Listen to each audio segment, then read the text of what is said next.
हाँ जी, next topic अपन discuss करते हैं अपना topic number 2 partnership deed.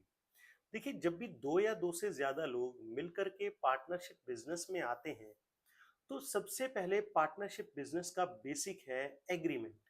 Agreement के बिना पार्टनर्स के बीच में पार्टनरशिप एग्जिस्ट नहीं करती है। एग्रीमेंट का मतलब है वो शर्तें जो पार्टनर्स ने आपस में तय की हैं पार्टनरशिप के लिए।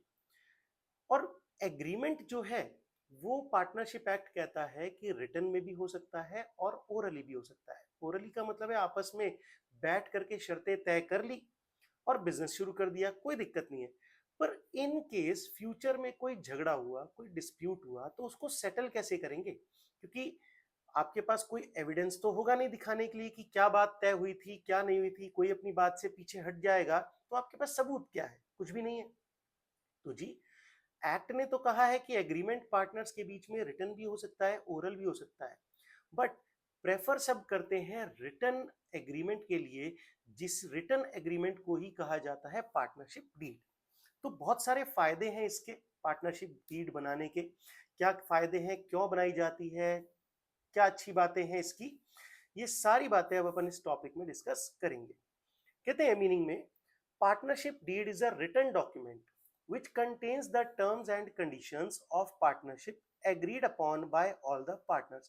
डीड एक रिटन डॉक्यूमेंट है, ठीक है जी, लिखित प्रलेख है।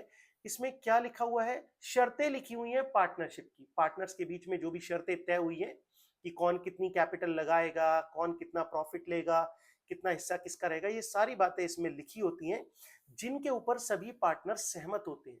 सभी पार्टनर ने अपनी सहमति जताई है और इसके ऊपर सिग्नेचर भी किए हैं इस रिटन डॉक्यूमेंट को, जिसे अपन पार्टनरशिप डीड कहते हैं। इंपॉर्टेंस क्या है इसकी? कहते हैं it is important to have partnership deed in writing to settle any possible dispute with regards to the terms of partnership. तो जी, आपने जो शर्तें तय करी थी, उन शर्तों को अगर कोई पार्टनर बाद में मानने से मना करता है या कोई डिस्प्यूट क्रिएट हो जाता है, तो आप उस डिस्प्यूट को सेटल करने के लिए इस लिखित पार्टनरशिप डीड का इस्तेमाल कर सकते हैं। और ये डीड कोर्ट में सर्व की जा सकती है एज एन एविडेंस, एक सबूत के तौर पे कि देखिए जी, ये बातें हमारे बीच में तय हुई थी और अब ये दूसरा व्यक्ति, ये दूसरा पार्टनर ये बातें मानने से मना कर रहा है। तो आप रिटर्न में इसलिए लेते हैं ताकि किसी डिस्प्यूट को सेटल किया जा सके और कोर्ट में एक एविडेंस के तौर पर इसको शो किया जा सके। नेक्स्ट चीज है सिग्नेचर। पार्टनरशिप डीड जब लिखी जाती है तो उसे सभी पार्टनर्स साइन करते हैं, सभी की सहमति उस पर ली जाती है वो रिटर्न डॉक्यूमेंट पे। नेक्स्ट कहते हैं पार्टनरशिप डीड बनाते समय किन बातों का ध्यान रखना है। देखिए जी, स्टैंपिंग। पार्टनरशिप डीड जो बनाई जाएगी वो ड्यूली ड्राफ्टेड एंड स्टैम्प्ड, वो लिखित में प्रॉपरली स्टैम्प्ड होनी चाहिए as per Indian Stamp act 1889। तो ध्यान रखिएगा, एग्जाम में क्वेश्चन अगर आता है कि पार्टनरशिप डीड किस एक्ट के अकॉर्डिंग बनाई जाती है, तो पार्टनरशिप एक्ट नहीं है, उसकी ड्राफ्टिंग और stamping as per Indian Stamp Act होती है। कंफ्यूजन दूर रखिएगा अपने से। कहते हैं it is essential to have a partnership deed. क्या ये जरूरी है कि पार्टनरशिप डीड हो? कहते हैं नहीं जी।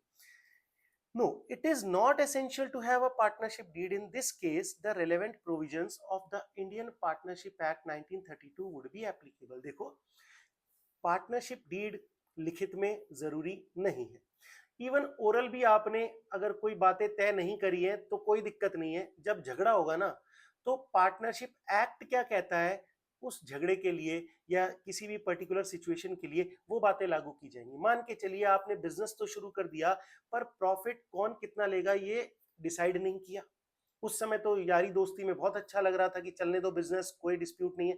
बाद में प्रॉफिट के बंटवारे को लेकर के झगड़ा हुआ और लिखित में कुछ है नहीं कौन कितना लेगा, तो एक्ट कहता है कि अगर कोई बात तय नहीं है तो प्रॉफिट शेयरिंग रेशो बराबर हो जाएगा, चाहे किसी ने कितना भी पैसा लगाया हो, कम लगाया हो, ज्यादा लगाया हो, चाहे नहीं लगाया हो, प्रॉफिट शेयरिंग रेशो बराबर हो जाएगा। ये डीड की एब्सेंस में है। तो अगर आपने डीड नहीं रखी है कोई दिक्कत नहीं है। ऐसी सिचुएशन में पार्टनरशिप एक्ट 1932 के प्रोविजंस लागू हो जाएंगे। आगे कहते हैं it is essential to have the partnership agreement in writing.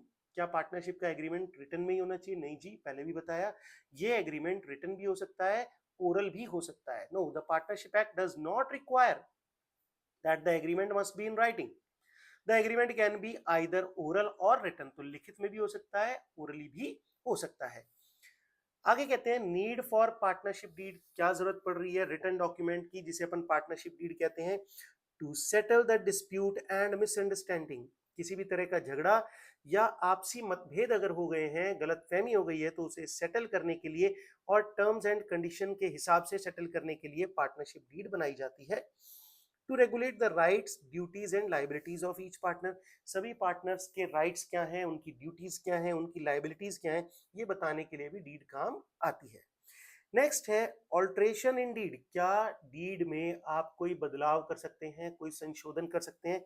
हाँ जी, कर सकते हैं। With the consent of all the partners, सभी पार्टनर्स की सहमति से पार्टनरशिप डीड में बदलाव किया जा सकता है। रजिस्ट्रेशन ऑफ पार्टनरशिप डीड, देखिए अगर आप अपनी पार्टनरशिप डीड को रजिस्टर कराना चाहते हैं, जो कि अच्छी बात है, क्योंकि नॉर्मल सी बात है, कोई भी चीज रजिस्टर्ड है तो ज्यादा अच्छी है कंपेयर टू अनरजिस्टर्ड।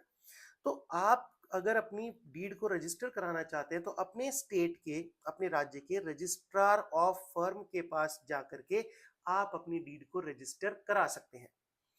कहते क्या ये जरूरी है, मैंडेटरी है कि डीड को रजिस्टर कराया जाए? नहीं जी, it is not mandatory to register your partnership, but prefer किया जाता है कि रजिस्ट्रेशन करा लीजिए अपनी डीड का। तो देखो सबसे पहली बात, एग्रीमेंट रिटन भी हो सकता है, ओरल भी हो सकता है, पर रिटन को प्रेफर करते हैं। रिटन डॉक्यूमेंट क्या बनता है? Partnership deed. पार्टनरशिप डीड को क्या आपको रजिस्टर कराना चाहिए या नहीं कराना चाहिए? देखिए कोई कंपल्जन नहीं है, पर रजिस्ट्रेशन करा लेना ज्यादा बेटर है। कहाँ कराएंगे? रजिस्ट्रार ऑफ फर्म के पास। आगे कहते हैं contents of the partnership deed. Normally एक पार्टनरशिप डीड में किन किन बातों को लिखा जाता है उनके बारे में जानकारी दी हुई है। आप इनमें से कोई भी 4-5 बातें याद कर सकते हैं एग्जाम के लिए, कि अगर पूछते हैं कि डीड की कोई भी 5 बातें लिखिए। बाकी डीड का ये एक सैंपल है कि ये बातें लिखी होती हैं, इनके अलावा भी आपको कोई जरूरी बात लगती है तो आप उसमें लिख सकते हैं। क्या क्या कॉमनली बातें आपको एक डीड में मिल जाएंगी? कहते हैं name and address of the firm and it's main business, firm का नाम क्या रखा है आपने, उसका एड्रेस क्या है फर्म का, और उसका मेन बिजनेस क्या है। दूसरी बात, names and addresses of all partner, सभी पार्टनर्स के नाम और पते लिखने हैं डीड में। The date of commencement of partnership, किस तारीख से आपकी पार्टनरशिप अस्तित्व में आई, शुरू की गई। नेक्स्ट है amount of capital contributed or to be contributed by each partner, हर पार्टनर ने कितना कितना पैसा लगाया है या भविष्य में कौन कितना पैसा लगाएगा, ये जानकारी भी डीड में दी जाती है। ड्यूरेशन ऑफ पार्टनरशिप, अगर आपने अपनी पार्टनरशिप एक सीमित समय के लिए की है, एक निश्चित टाइम टाइम पीरियड के लिए, 2 साल के लिए, 5 साल के लिए, तो वो ड्यूरेशन भी आप मेंशन कीजिए। नेक्स्ट है profit and loss sharing ratio, कि भाई पार्टनर्स के बीच में प्रॉफिट या लॉस किस रेशियो में बांटा जाएगा। नेक्स्ट है salary, commission etcetera if payable to any partner, अगर किसी पार्टनर को उसके प्रॉफिट के अलावा कोई सैलरी, कोई कमीशन कुछ दिया जाएगा तो कितना दिया जाएगा या किस रेट पर दिया जाएगा, ये बातें भी मेंशन करनी है। नेक्स्ट है rate of interest on capital, partners के द्वारा लगाई गई कैपिटल पे अगर उनको इंटरेस्ट मिलेगा तो उसकी रेट क्या होगी। अगर किसी पार्टनर ने फर्म को लोन दिया या फर्म से लोन लिया तो ऐसी सिचुएशन में रेट ऑफ इंटरेस्ट क्या होगी। अगर कोई पार्टनर ड्राइंग्स करता है, फर्म से पैसा या सामान निकालता है, तो ऐसे में उसकी ड्राइंग के रेट ऑफ इंटरेस्ट क्या होगी, ये भी सब लिखना है।